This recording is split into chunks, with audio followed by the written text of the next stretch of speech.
All right, guys, have at it. Bill, taking a look at your young talent, just kind of what you know about it, who are some people who have an impact, and what do you like about those kids? Well, I do think, Tom, we're talented. I think our young kids are going to be good. I believe that the most heralded one is Ben, without question, because we haven't seen Ben play. And he's talented. He just got to learn how to plug himself in the game and be aggressive at all times. But he's just from an athlete, shooting, length, slide, rebounding. I mean, he can do about as many things as we've had here. Reminds me a lot of Brandon in that regard. But we struggled with Brandon being aggressive, if you guys remember. So that's one thing that Ben's going to have to be good at. And then the next most heralded guy would be Perry, obviously. And Perry has a knack for getting the ball in the basket, but he needs to become more aggressive too. He's playing against 21-year-olds, and at age 18, he's got to understand that it's different than high school ball where he can score high school points. I mean, you got to score to length and that kind of stuff where he was always the biggest guy. And I think Jamari's going to be good. I think they're all going to be good. One guy that will surprise you a little bit if you haven't seen him play before is Andrew White. To me, he's been about as pleasant a surprise as we've had because he can shoot the basketball and he's got great size. Coach, what's it like to coach your son? I don't know yet. Well, you were in Europe together. What's that? You were in Europe together. Yeah, well, he played 35 seconds, so he wasn't really out there that long. But it may have been a minute and a half. I think his mother told me it was a minute and a half. But I think it's going to be great. The reason I'm so excited for Tyler being around, I think it's twofold. I think that he's going to be a good teammate. I think he'll get it. And he'll make the other guys more comfortable or better in some way, shape, or form. He can tell the guys, hey, you think he's nuts. I've been living with the man for 18 years. I mean, he's going to be one of those guys that I think the players will like. It's not going to be I'm going to go easier on him or nothing like that. If anything, I'll probably be tougher on him. But the thing that I'm most excited about is I get a chance to see him every day.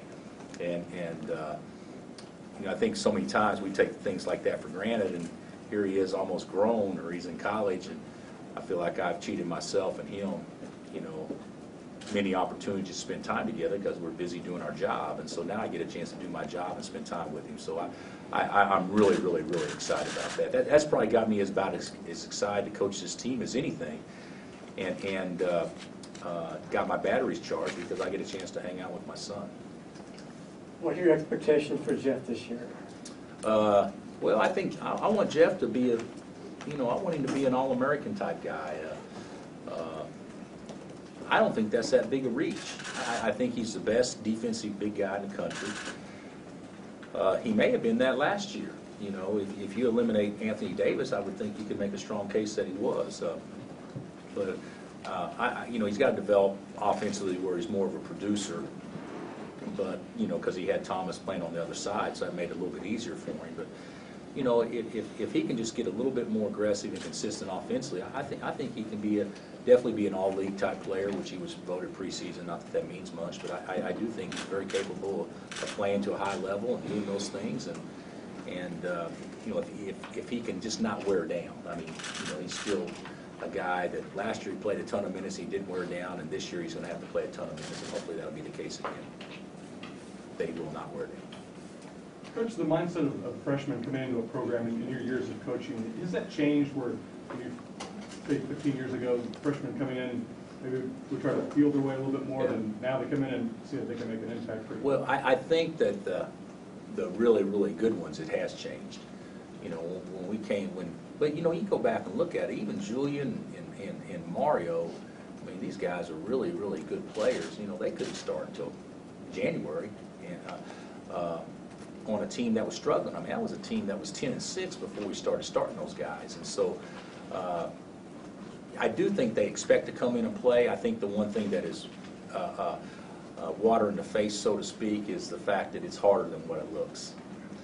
I gave a guy an example the other day.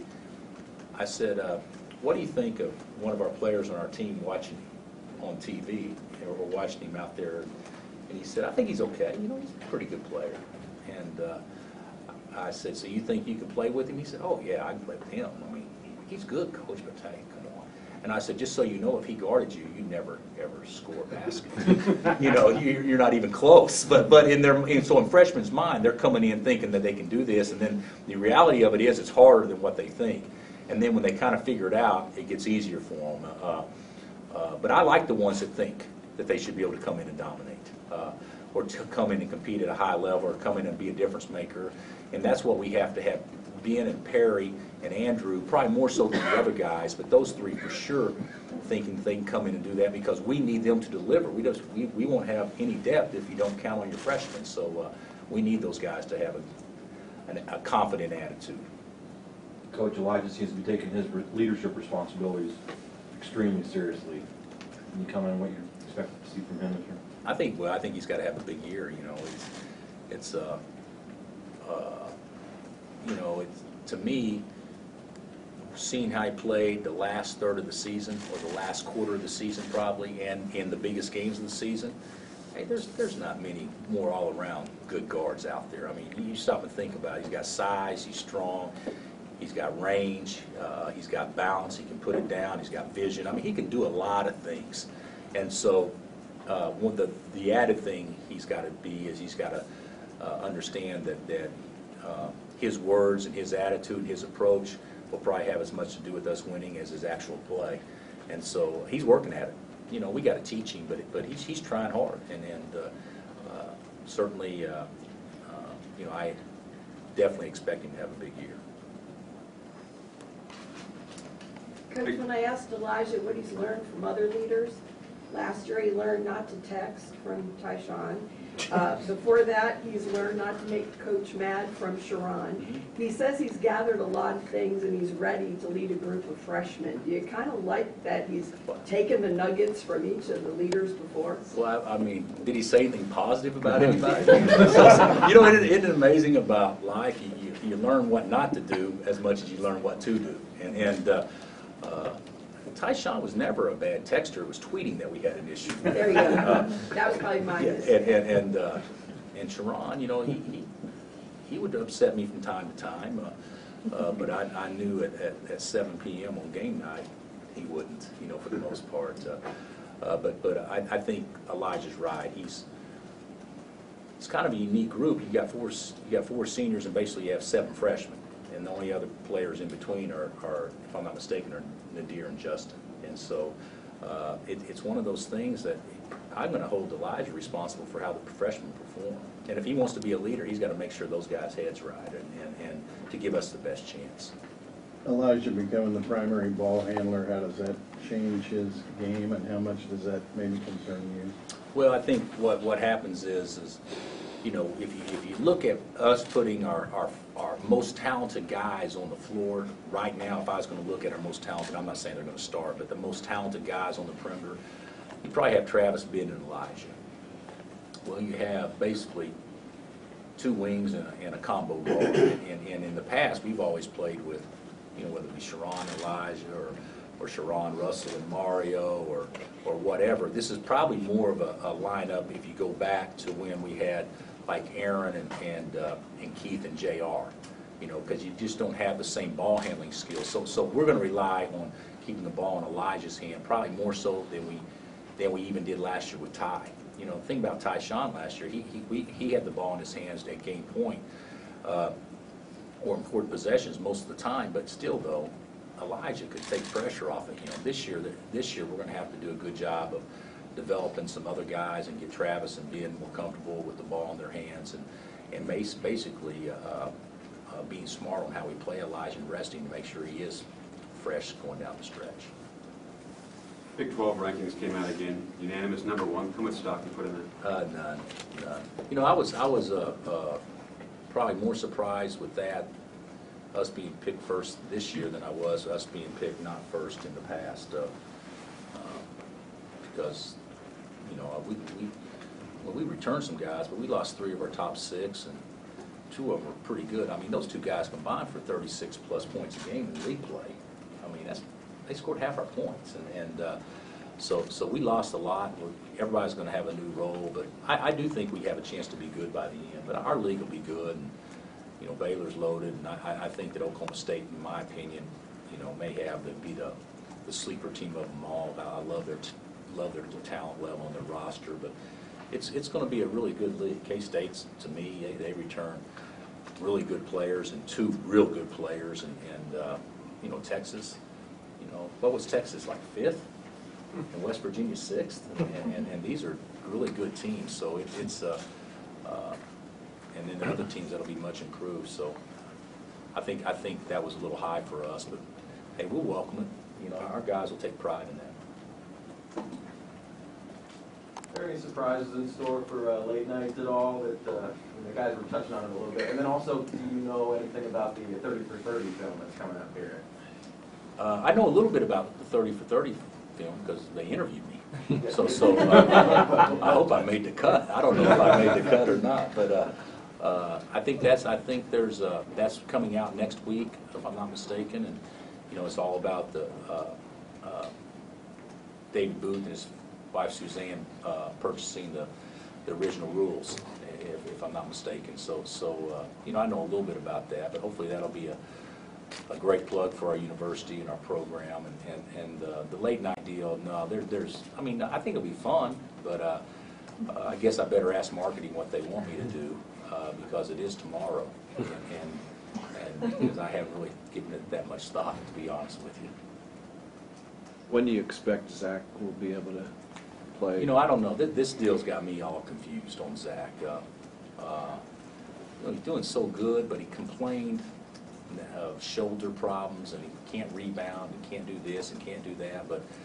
But it's not a situation where it needs surgery or anything. So we tried giving time off, and it didn't work. And we tried rehabbing and doing some things, and it hasn't worked. And so, if you know, one thing about Zach is he's going to play a certain way, and he won't be able to help us over time if he keeps injuring himself. He needs to be healthy. So we're going to give him some time, and I don't know how long it'll be. I'm hopeful not long, but time and rehab, based on what I've been told from our medical staff, should take care of it. But it may be an extended period of time. You know, we definitely don't want to go the surgical route and could be out for the season. So we think, and it doesn't require surgery. So we think that, you know, hopefully, you know, I don't want to put too much of a guesstimate on it, but I'd say we're probably looking at 4 to 6 weeks. So, which will put him way behind, but still, yeah, we'd have him and have him ready to go probably by conference play if, in fact, it lines up right. You think you need him and not redshirt him? I mean, I won't make that decision now. You know, he was one of our better players in Europe, so I do think we need him. But it'll give some other guys opportunities too. So you don't know how that'll play out when he comes back. If he's far behind, then maybe that's a possibility. But I'm not even thinking that far ahead right now. To me, I'm just looking at it like he's got a high ankle sprain. He's going to be out 4 to 6 weeks. Coach, where do you think this team would be without the Europe trip and getting to play those 4 games before you get out here now? You know, I don't know if the Europe trip helped us as much as what I would have hoped from a basketball standpoint. I think it helped us more from a mental standpoint. I'll be honest with you, I think we were kind of humbled over there. I think we went over there thinking we're pretty good, and then we had even our upperclassmen, you know, Elijah and Jeff and Kevin and Travis play at a level that was just good enough to get beat.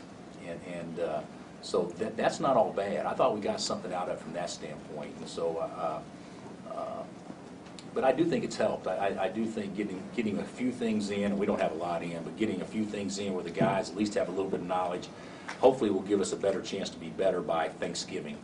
I'm not sure that the European trip is going to help us in January, but I do think it may give us a better chance to be better early, and there's no guarantee, but I hope that's the case. you talk to freshmen every year about the importance of possessions, and do they really understand it?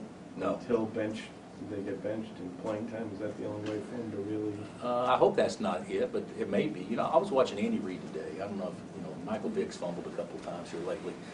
I've read or thrown an interception, and you know, they had 8 offensive possessions in the last game that they played against the Steelers. In the game, they had 8 offensive possessions, and you have 3 turnovers on those possessions. You only get a chance to score on 5 possessions, it's although it's not that magnified in basketball, but the difference between 17 turnovers and 13 turnovers is at least 8 points a game. And that's the difference in winning and losing. So we have to get the young guys to really buy into understanding that we have to get a shot every possession. We have to. And right now, if I were going to say what I think the biggest weakness of our team is, I would say, I don't know if I'd say passing as much as I would say valuing the ball. And that's something we got to get better at. And I think young teams always struggle with that more than veteran teams.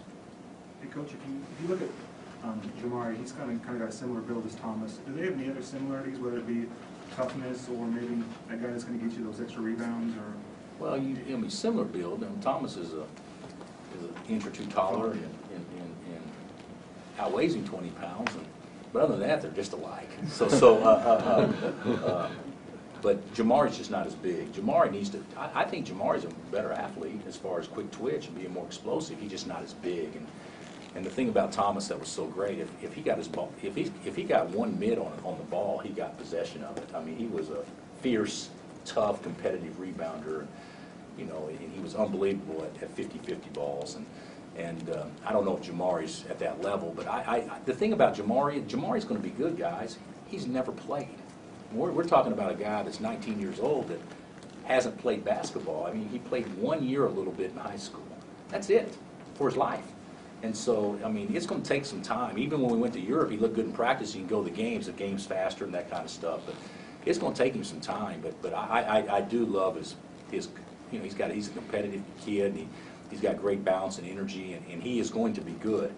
But it's going to take time. I mean, we can't expect him to do anything remotely close to what Thomas did, even as a sophomore right now. But I do think that maybe some of the same things that Thomas did as a freshman, hopefully we'll see out of Jamari as well. How much are you going to miss kind of that 50-50 toughness? It's a great example you bring up as far as the idea of not just intimidation, but anything that's in the air we're going to get. You guys really see that attitude taking on the whole team the last 3 months. Well, the thing about it is Thomas, you know, we can talk about all the things he did good. He gave us an air of toughness that made other players think that they were really tough and all that fierce because he led by example. And that's something that we got to get our guys to buy into. So, you know, if you don't turn the ball over and if you out-rebound your opponents and if you get 70% of the 50-50 balls, you're going to win. I mean, because you've just stolen a lot more possessions. And that's something that this team has to be great at. And we'll miss that at least initially, but I do think we got some guys that are very competitive and that will get good at that before it's all said and done. Was Ben ready last year, and how hard was it to watch him in practice knowing you wouldn't have him until this year? It was harder. Well, it was hard for me because I thought that he should have been playing last year. He and Jamari both, but it turned out to be. You know, we can say what we want to, and I can complain and all this and all that, but you know, both those kids have above a 3.0. So they took a negative and spun it into a positive, and it really not bad for their life at all. It turned out to be pretty good and more mature now, and so I think that Ben could have been a difference maker. You know, we line up against Kentucky with Ben. Now we match up with them on the perimeter, you know, better and that kind of stuff. But that doesn't mean that our team would have been as good. Maybe chemistry wouldn't have been as good or whatnot. But I do think he has a chance to be one of the special ones that's come through. Has a chance. He's not there yet. Those guys, what do they gain from playing in games that they don't have that they would have had last year? Well, you know, to me, you play golf, so you go to the driving range and hit it great. And then you get on the first tee, and what do you do? Right or left? I mean, you may be a great golfer, but right or left. I mean, it's just totally different when you get under the lights. You know, these guys will be scared to death, you know, tomorrow night. You know, never played, and, you know, biggest crowd ever is, you know, 1,000 or whatnot in a huge game. I mean, this is a different deal. And I think making mistakes under pressure and having you guys write about the mistakes and knowing how to adjust that and having, you know, the pressures that go along with that, I think it's totally different. That's why the question asked about some freshmen want that. They welcome that. Some people kind of have to grow into that and how quick they're able to handle those type of pressures. I mean, there's pressure playing here. And you know, if he goes 0 for 7 from 3, in a game and we lose by 2, I mean, we're going to write about him being 0 for 7 from 3. I mean, that's the nature of the business. I mean, that's the way, that's fine, that's the way it should be. That's one reason why they came here, is because they want to be in games that matter and play under pressure situations. But still, until you actually experience it, I do think it's a little bit different. And I think it does take time. I think it does take time, and he's going to have to see the ball go in the hole, and he's going to have to, you know, be able to react when it doesn't. How is he going to play to not lose confidence and stay aggressive? And you know, those are things that you know, Mario went through and Julian went through, but we had enough guys around them that, you know, we were able to kind of camouflage it a little bit. There's not as many guys around him now, so there's going to be a lot of attention on him, and we'll just see how he handles it. How much did going as far as you did last year magnify that pressure, not only for the freshmen, but also the returnees? I never felt like last year's team felt much pressure. I didn't. I thought for whatever reason, after we kind of got on a little bit of a roll, it was like playing with house money. I did. I thought their attitudes were so good, and they were, you know, even when we played bad, you know, it wasn't because they were tensed up, it's because we just weren't very good that day. But they always found a way to turn it. You know, that's the whole thing. It's you know, sports to me is so much is learning how to close and learning how to win the important possessions or the important points or whatever it is, because the games are going to be close. And you look at last year's team, how they reacted being behind and that kind of stuff. And you know, our record, we were 32-7, I think, and our record could have easily been, you know, 25-12 if we didn't show some toughness or react certain ways in late game situations. And you know, that's what this team's going to have to learn to do, Kevin. I think that from a talent standpoint, I think we'll be fine, but we just haven't been under those pressure situations, at least the young kids. But the veterans, I think that they should be able to handle it pretty well. I really do. How do you see the backup point guard situation? Well, you know, I think Nadir's gotten a lot better. I think Anrio Adams is a good talent. There's no question. He's a combo though,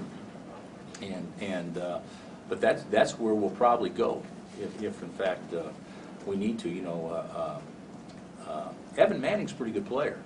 You know, but hopefully we're not. You know, he's not going to be a guy that we're relying on or something like that. But well, I mean, we got some options. But I hope that Nadir and Rio play to the level that they're capable of playing, because if that's the case, we'll be in pretty good shape.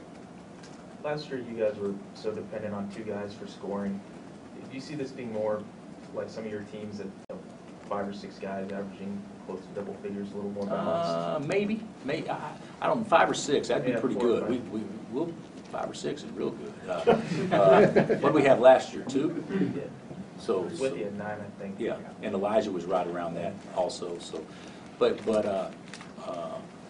you know, we played through Thomas and Ty a lot last year, and I know that, but I never felt like we had to have Thomas in the game for us to win, and I never felt like Tyshawn had to be in the game the whole time for us to win. I thought it gave us a better chance, but you know, we designed things to go through them, and so they shot more, whereas this year we'll design things to go through those other guys. If we designed more things for Elijah last year, he probably would have scored more points or whatnot. So I think we will have more balance this year, but we got to have 1 or 2 guys that can step up and average about 15 a game, to be real candid. I mean, we got to have a couple of guys step up and do that, and certainly we have the capability to do that. But this could be a team where you could put 4 or 5 guys in double figures. I do believe that. Coach, with Michigan State up in 1 month and 2 days, does that change the tenor of camp the next month? I think so. I think so. You know, even Kentucky last year, and then going to Maui, I thought that, what term did you use, the tenor? I thought that changed the tenor as well, because, you know, we knew if we didn't have good preseason practices and that kind of stuff, then we could get embarrassed. And I do think having Michigan State second game of the season, I do think it does amp it up a little bit. How do you think Danny's going to do it across Warner Brown and SMU? Well, Danny's going to do great, and you know, he's got to get some guys. I mean, he's got to get some players. He hadn't had a chance to recruit yet, but I think Danny will be a great head coach. I think he'll be terrific, and I believe that Coach Brown, you know, he has a little bit of experience taking a team from October through March, and so you know, he'll do terrific. I went down to a SMU clinic on Sunday and spoke down there, and Coach was down there, and even the week before I happened to be in Dallas, I went over there to say hi to he and Tim. And, you know, they're excited. He's, you know, that guy's born to coach. So I think they'll both do well. But I think it takes time when you take over a program, too. In the education of Perry Ellis, a quiet guy who can play like that, how do you toughen a kid like that up? Well, you say tough, and that may be too strong, more aggressive. I think you got to force feed him, you know, and make him do certain things. He is quiet, you know. I don't know if he had his rathers, he could go through a whole day without speaking a word.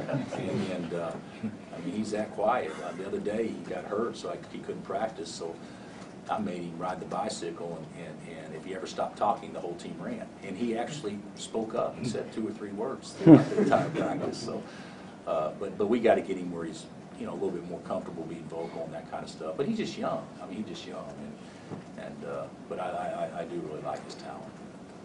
Coach, long-term security for coaches is pretty rare. The fact that you'll be here for the foreseeable future, does that allow you to do anything different, or would you want to do anything different, knowing that you're going to be the coach for however long? I hadn't thought about that. I don't think so. You know, I really felt like I had decent security because I still had 6 years left on my contract before. But I'm, you know, of course, I was very, very happy and thrilled when Shane presented that to me. But maybe through security, maybe you do the right things over time as opposed to doing the quick fix. And that's speaking in general terms, not about me personally, but you know, so we get so hung up on winning, and if you don't win, you lose your job and that kind of stuff, where maybe you sacrifice what would be best over time to try to win a game or try to win 2 games or try to have a good year.